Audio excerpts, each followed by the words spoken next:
From a quiet stretch of ground at the bottom of a ravine to 100 years of men who crossed the Duttons and were never seen again, the whole empire rests on one piece of geography they call the train station. It's not a building, it's a place you get driven to when you've become a problem the family can't solve any other way.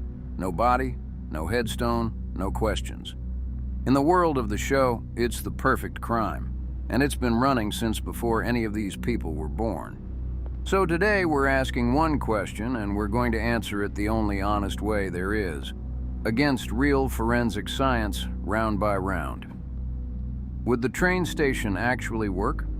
Or would one real investigation pull the whole thing into the light and put the entire Dutton family in a courtroom? Here's the thing most people watching never stop to consider.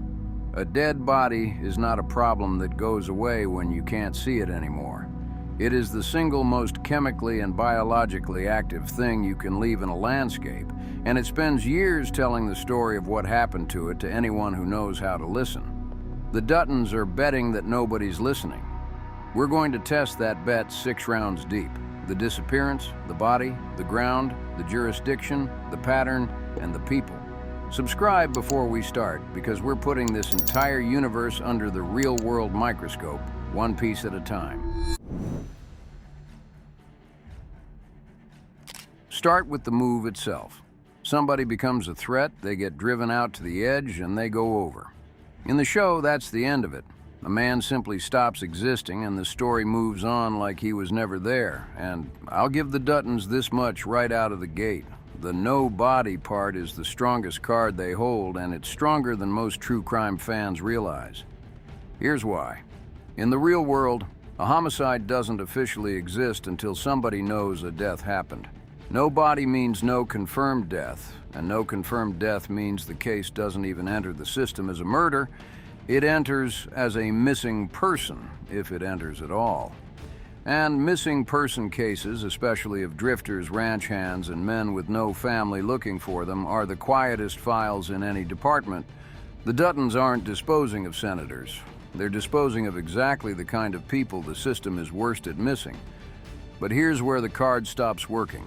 Somebody, somewhere, almost always notices.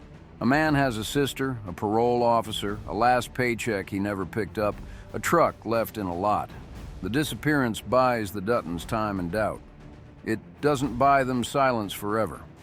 Winner of round 1, closer than you'd think, and it goes to the Duttons. The no-body play is real, and it's the foundation everything else stands on. But it only delays the question. It doesn't answer it. Because while the paperwork stays quiet, the body itself starts talking immediately. The fantasy of the train station is that nature takes care of the rest. You leave a man in a remote ravine, the animals and the weather do the work, and in a season, there's nothing left. Part of that is true. Most of it is dangerously wrong. Here's what actually happens to a body left outdoors, and the timeline is faster and louder than people imagine. Within minutes, blowflies find it. They can smell death from a distance that would stun you. And they lay eggs in the eyes, nose, and mouth almost immediately. Within a week to a week and a half in warm weather, that body has already moved through bloat and the worst of active decay, the stage where most of the soft tissue is consumed. Within a matter of weeks to a few months, depending on temperature and scavengers, you're looking at skeletal remains. So yes, the soft tissue does go. The Duttons are right that nature is efficient. But nature isn't a cleaner.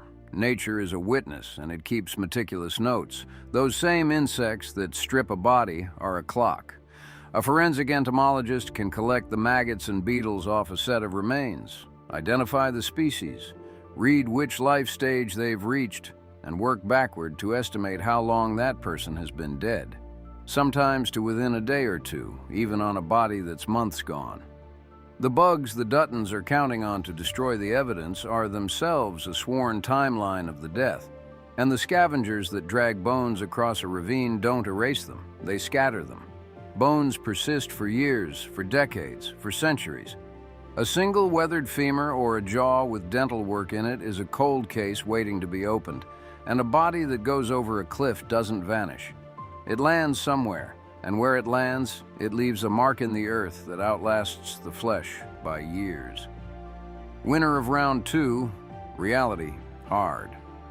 The Duttons think nature erases the evidence. The truth is nature processes the evidence, timestamps it, and files it.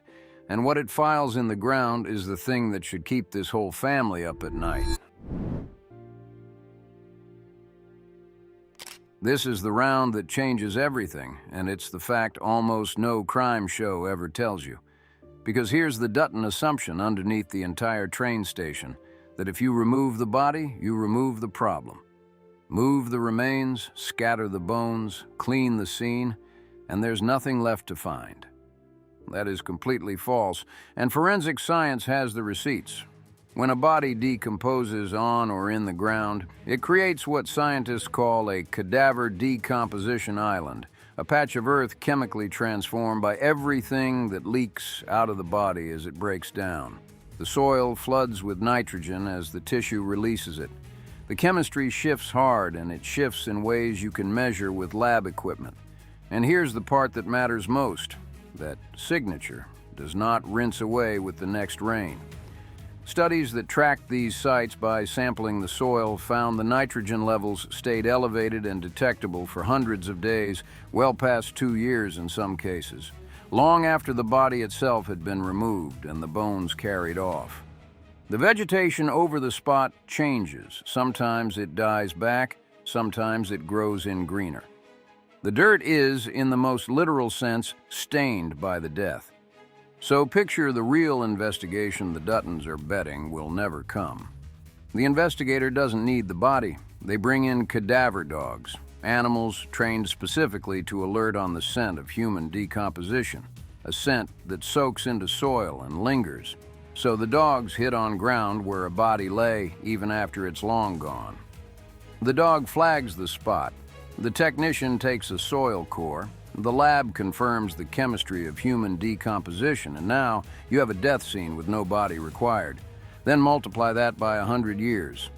A century of bodies at one location isn't a clean site that's been wiped. It's a minefield of these markers, each cadaver island a flag planted in the dirt that says a human being died right here, and somebody chose this spot on purpose. Winner of round 3, reality in a landslide, and this is the single biggest reveal in the whole video. You can move a body, you can scatter the bones, burn the brush, and walk away clean. You cannot move the ground it rotted into. The train station isn't a place where evidence disappears. It's a place where 100 years of evidence is sitting in the soil chemistry, waiting patiently for one good dog and one technician with a sample bag. Now let's deal with the clever part of the Dutton myth. The idea that the train station works because it sits in a place where county lines and authorities blur, where nobody quite has the jurisdiction to investigate. And I want to be fair here because this one is built on something real. Jurisdictional dead zones do exist in the American West, and the most famous one is genuinely strange. It's called the Zone of Death, a roughly 50 square mile strip of Yellowstone National Park that sits inside Idaho. But the entire park falls under the Federal Court District of Wyoming.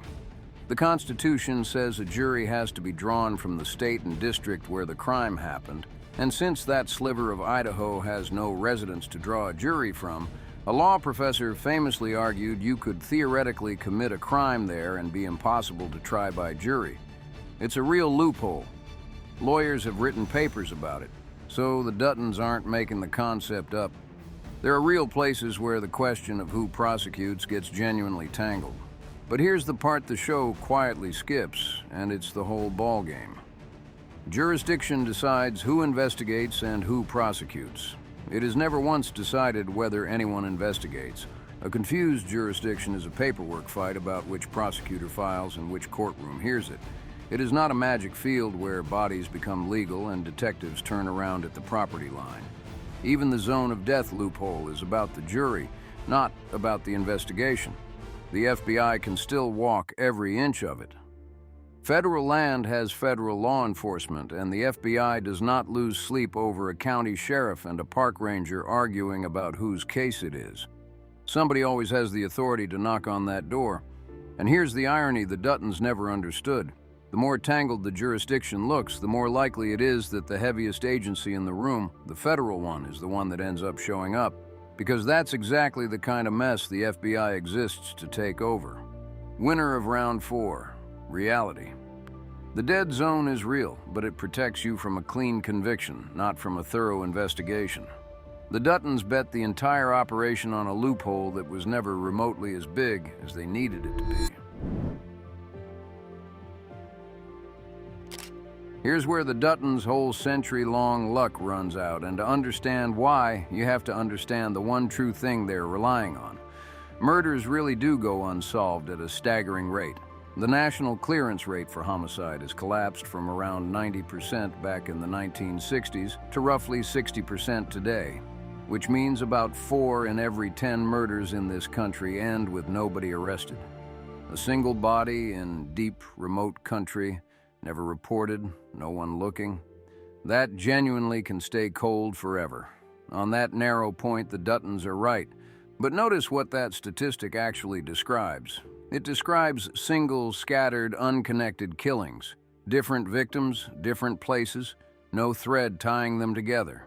That is the exact opposite of what the train station is. The train station is 100 years of disappearances, all orbiting one family, one ranch, one stretch of ground. And a pattern is the single most dangerous thing you can hand a real investigator, because a pattern is what turns a pile of cold cases into one hot conspiracy. This is the part that should terrify every Dutton at that dinner table. You do not need a body to prosecute a conspiracy. Conspiracy and racketeering cases are built on the agreement and the pattern, not the corpse. The financial links, the communications, the witnesses, and one thread to pull. Prosecutors win cases with no body found all the time, on testimony and circumstantial evidence alone. So the moment a state or federal task force notices that men with a grudge against the Duttons have a habit of evaporating near their land, the whole thing inverts. It stops being 100 impossible separate murders that each have to be proven and becomes one provable criminal enterprise. A family that ran a century-long operation to make its enemies disappear. That's not a murder case anymore. That's racketeering. And racketeering is the exact tool built to take down organizations that protect each other. And the pattern is findable. There are real analysts and real algorithms that comb FBI data hunting for precisely this. Clusters of unsolved killings and disappearances linked by geography and method. The signature of a serial pattern hiding inside the noise of ordinary crime. The train station's greatest strength, the discipline of doing it the same way in the same place for 100 years, is also the precise fingerprint that gets the entire operation flagged the day someone runs the numbers on that county.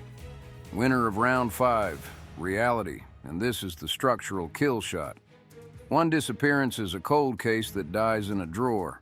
A century of them in one place is a racketeering indictment with the family's name already printed on the cover. And here's the round the Duttons can never win because it isn't about science or law at all. It's about human beings. Every single trip to the train station involves more than one person. Somebody decides, somebody drives, somebody does the work, and somebody knows. Rip knows, the hands know. Over 100 years, that's not a secret, that's a population. The entire train station depends on a thing that does not exist in the real world. Perfect, permanent silence from every person who ever touched it, across generations, forever. And I'll be blunt about what the show actually shows you. These men are bound to the ranch by loyalty, by the brand burned into them, by having nowhere else to go.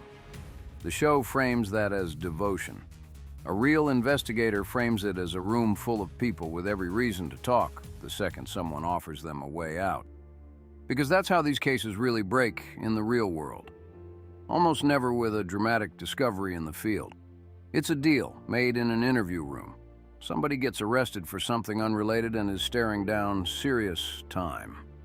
Somebody gets scared, somebody gets old and sick and tired of carrying a 100-pound secret. And a prosecutor slides a cooperation agreement across the table, immunity or a reduced sentence, in exchange for testimony. That's the moment the whole machine comes apart. The man who spent 30 years loyal to the brand suddenly has a choice between dying in a cell and giving up a family that, when it really came down to it, was never truly his. And the show hands the prosecution its witness list for free because look at who runs the train station.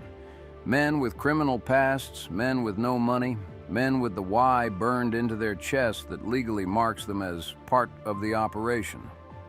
The brand the Duttons treat as a sacred bond of loyalty is, to a federal investigator, a confession written on skin, physical proof that this man was bound to the enterprise.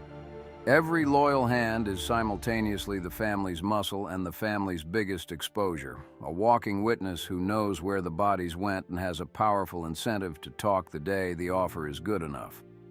The Duttons built a machine that requires dozens of people across 4 generations to take the same secret silently to their graves. People are the one variable in this entire analysis that the family cannot control, cannot test in a lab, and cannot replace once they've talked. Winner of round 6, reality. The perfect crime needs imperfect people to run it, and imperfect people, given enough time and enough pressure, always talk. So would the train station actually work? Here's my verdict, and I've gone back and forth on this one. For a single body? Maybe. Probably even. The no-body play is real. Remote country is genuinely good at hiding the dead, and half the murders in this country go unsolved. If the Duttons had done this exactly once, they might have gotten away clean. But that's not what the train station is. The train station is a system. And as a system, it fails on 3 fronts at the same time. The ground keeps a chemical record for years after the body is gone. The pattern of 100 deaths in one place is the exact thing that summons a federal task force instead of a county detective. And the dozens of people required to keep it running are dozens of people who can be flipped with a single deal. So the honest answer is this. The train station doesn't get the Duttons caught for one killing. It gets them caught for all of them at once, not by a better gunfighter, not by a rival with more money, but by a cadaver dog, a soil sample, and one tired old ranch hand who finally decided he was done keeping the family's secrets. The empire was never going to fall to someone stronger. It was always going to fall to the evidence it spent a century leaving in the dirt. So tell me below, if you were the investigator who finally got assigned the Dutton Ranch, which thread would you pull first? I've got mine. I want to hear yours. I'll see you out there.